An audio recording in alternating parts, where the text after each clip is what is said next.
رب زدني علما رب زدني علما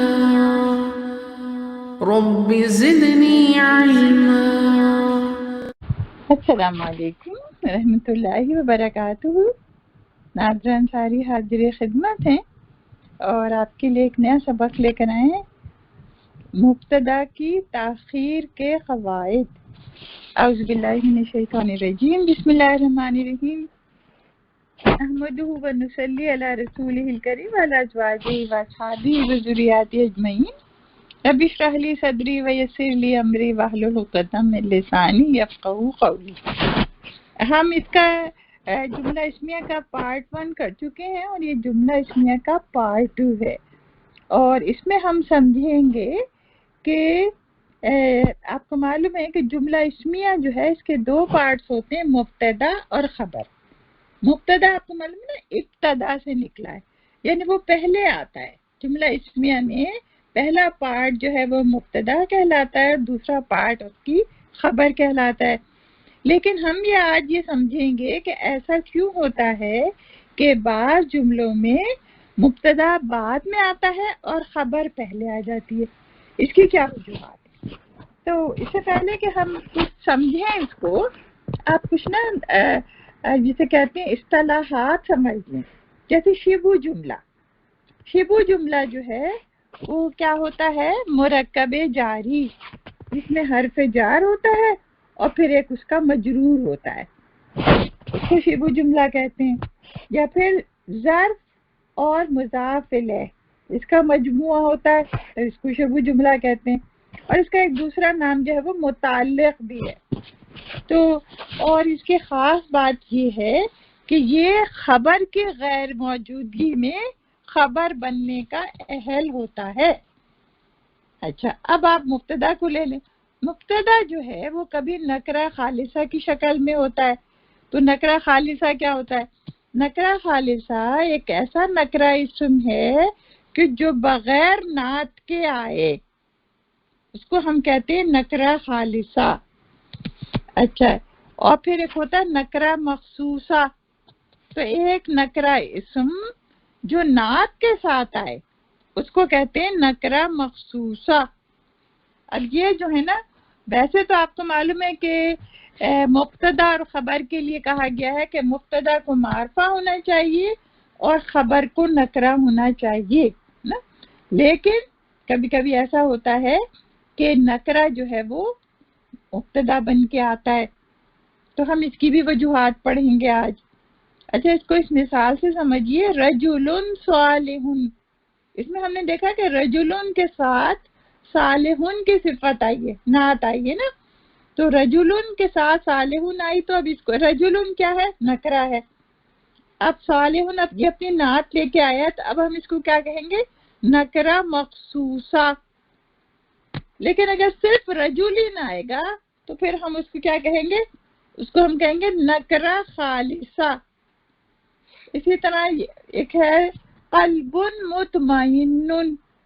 تو قلب جو ہے، مطمئن قلب جو ہے، یہ قلب اپنی نعت ساتھ لے کے آیا ہے مطمئن. تو اب ہم اس کو کیا کہیں گے؟ نکرہ مخصوصہ. لیکن اگر ہم صرف قلب کہیں گے تو وہ کیا ہوگا؟ وہ ہوگا نکرہ خالصہ. ٹھیک ہے، چلیں اب ہم یہ دیکھتے ہیں کہ مبتدا کی تاخیر کے کیا قواعد ہیں. تو پہلا قاعدہ یہ ہے کہ اگر خبر جو ہے وہ ایک شبو جملہ آئے اور مقدم ہو، تو کیا ہے؟ مبتدا نکرہ خالصہ ہو تو پھر مبتدا کو مؤخر کیا جائے گا. شبو جملہ مقدم ہے اور ہمارا مبتدا جو ہے وہ نکرہ خالصہ ہے، تو پھر یہ مبتدا جو ہے یہ اس کو مؤخر کریں گے، یعنی بعد میں آئے گا. خبر پہلے آ جائے گی اور مبتدا بعد میں آئے گا. مثال دیکھیے، فی قلوبہم مرض، سورہ بقرہ کی یہ آیت ہے. فی قلوبہم مرض، ان کے دلوں میں بیماری ہے. تو فی قلوبہم کیا ہے؟ شبو جملہ جار مجرور ہے یہ. اور مرضن جو ہے یہ کیا ہے؟ یہ آپ کا جو ہے یہ مبتدا مؤخر ہے. اچھا، اس کے علاوہ مردون آپ نے دیکھا کہ یہ نکرہ ہے، اور یہ ایسا نکرہ ہے کہ جو اپنی نعت ساتھ لے کے نہیں آیا، تو اب ہم اس کو کہیں گے نکرہ خالصہ مبتدا مؤخر۔ قلوبہم میں ہم نے دیکھا یہ خبر ہے اور خبر مقدم ہے، اور ہم نے آپ کو بتایا تھا کہ جب خبر نہیں ہوتی تو پھر کیا ہوتا ہے کہ پھر شبہ جملہ جو ہے وہ خبر بنا لیا جاتا ہے، اس کو خبر مان لیا جاتا ہے۔ اچھا جی، اگر مبتدا محذوف ہو تو اس کی جگہ الموجود لایا جا سکتا ہے، اور اگر خبر محذوف ہو تو اس کی جگہ موجود یا کائن لایا جا سکتا ہے۔ یہ ہم آپ کو بتا رہے ہیں تاکہ پھر کیا ہوتا ہے کہ جملے کی کنسٹرکشن میں آپ کو آسانی ہو جاتی ہے، کیونکہ محذوف تو ہوتے ہی ہیں نا۔ آپ کو معلوم ہے نا کہ محذوف کیوں کیے جاتے ہیں، کبھی مبتدا محذوف ہے، کبھی خبر محذوف ہے، تو وہ ایسا جو ہے وہ اختصار کے لیے کیا جاتا ہے اور وزن کے لیے کیا جاتا ہے۔ اچھا جی، اب ہم لیتے ہیں حرف نفی کا استعمال۔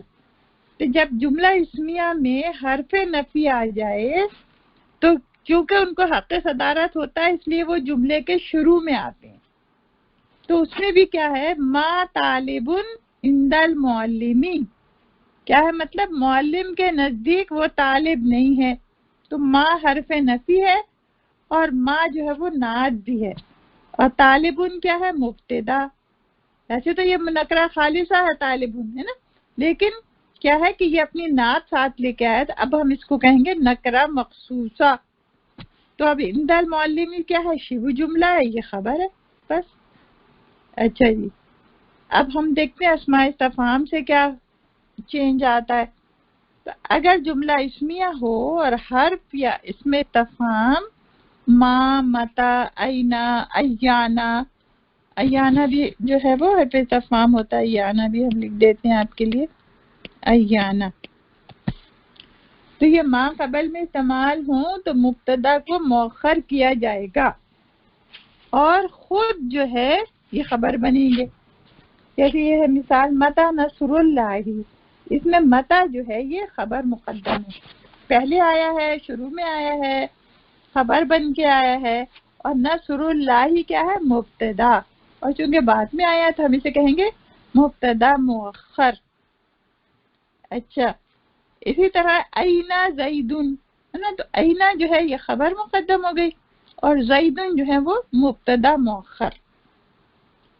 اسماء استفہام نکرہ ہوتے ہیں اس لیے خبر بننے کے اہل ہوتے ہیں، یہ خاص پوائنٹ یاد رکھیے کہ اسماء استفہام جو ہے یہ نکرہ ہوتے ہیں اس لیے خبر بننے کے اہل ہوتے ہیں، اور چونکہ ان کو حق صدارت حاصل ہوتا ہے اس لیے یہ جملے کے شروع میں آتے ہیں اور مبتدا کو مؤخر کر دیتے ہیں، مبتدا پھر بعد میں آ جاتا ہے۔ اچھا، اب ایک اور چیز دیکھیں کہ رابط ضمیر، اگر مبتدا میں کوئی ضمیر شامل ہے اور وہ خبر کی طرف لوٹتی ہے تو پھر مبتدا کو مؤخر کیا جائے گا۔ جیسے یہ مثال ہم نے لی ہے، ام علی قلوبہم اقفالھا، ام علی قلوبہم اقفالھا، ام تو یہ ہے یہاں پہ کیا کے لیے استعمال ہوا ہے، اور علی قلوبہم کیا ہے، یہ شبہ جملہ ہے اور یہ خبر بن گئی، یہ پہلے آ گیا، خبر مقدم بن گئی، اور اقفالھا کیا ہے، یہ مبتدا مؤخر، اور اس میں ہا کی ضمیر جو ہے وہ قلوب کی طرف جا رہی ہے۔ اب دیکھتے ہیں ہم حصر کا اسلوب، جیسے ایک سمپل جملہ ہے اللہ الہن، ہے نا، اللہ اس میں مبتدا ہے اور الہن خبر ہے کہ اللہ معبود ہے، لیکن جب ہم اسی چیز کو جب ہم حصر کے مفہوم میں کہیں گے تو اس طرح کہیں گے، ہم کہیں گے لا الہ الا اللہ۔ اب دیکھیں کیا زبردست اس کے میننگ بن گئے کہ کوئی معبود نہیں ہے سوائے اللہ کے۔ اب اس میں لا حرف نفی ہو گیا، الہ جو ہے یہ آپ کو معلوم ہے کہ یہ نکرہ خالصہ ہے، تو یہ کیا ہے، اسم لا کہلایا جائے گا، اور اللہ کیا ہے، حرف استثناء ہے، اور اللہ کیا ہے، خبر لا ہے۔ تو اس میں ہم نے دیکھا کہ اس میں الہن جو ہے یہ خبر مقدم ہو گئی اور مبتدا جو ہے وہ مؤخر ہو گیا۔ تو حسر کے اسلوب میں بھی یہی ہوتا ہے. اچھا اب یہ سمجھیں کہ اگر خبر کو مبتدا میں محصور کرنا ہے نا تو کیا ہوگا؟ تو خبر کو حسر کے اسلوب میں مقدم کیا جائے گا. اگر مبتدا کو خبر میں محصور کرنا ہے تو پھر مبتدا کو مقدم رکھا جائے گا، ہے نا. یہ چیز سوچنے کی ہے کہ اگر ہمیں مبتدا کو اگر خبر میں محصور رکھنا ہے تو مبتدا کو مقدم کیا جائے گا. جیسے ہم کہتے ہیں نا اینا زیدن، زید کہاں ہے؟ تو جواب اگر ہم نے زیدن فی المسجدی، ہے نا، زیدن مبتدا ہو گئے، فی المسجدی خبر ہو گئی کہ زید مسجد میں ہے. لیکن اگر ہم یہ کہیں، اس میں دیکھیں خاص چیز کیا تھی، اس میں کیا تھا، اس میں خاص چیز جو ہے وہ مبتدا ہے.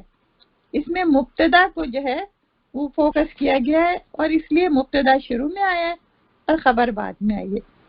لیکن اگر ہم یہ کہیں انما فی المسجد زیدن، انما فی المسجد زیدن، تو اس میں ہم نے دیکھا یہ تاکید بھی اس کے اندر ہے، اس میں حصر بھی ہے کہ اس میں فی المسجد خبر ہے اور زیدن جو ہے یہ مبتدا مؤخر.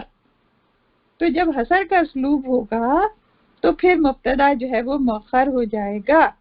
اور اس میں جو ہے انما کیا ہے، انما جو ہے یہ حصر کا اسلوب ہے اور اس میں ما جو ہے وہ اس کو کہتے ہیں ہم کافہ مکفوفہ، جو جب انا کے ساتھ جڑتی ہے تو پھر انا کا جو کام ہے نا اپنے اسم کو نصب دینا وہ نہیں کرتی پھر یہ.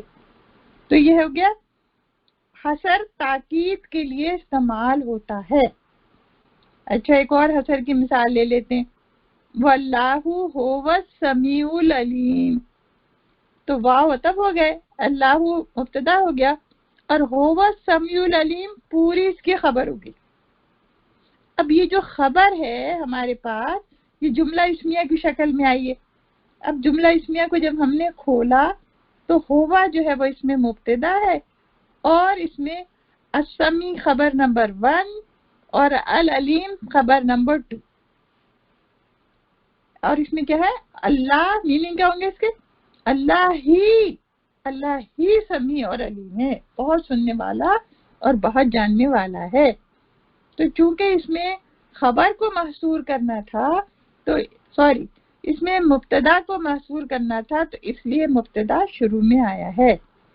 کلام میں اگر خبر کی تاکید مقصود ہوتی ہے تو مبتدا کو مؤخر کیا جائے گا.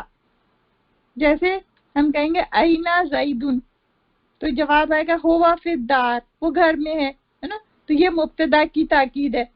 اور پھر پوچھے من فی الدار، کون ہے گھر میں، تو جواب آئے گا فی الدار زیدن، تو کہاں ہے، گھر میں زید ہے.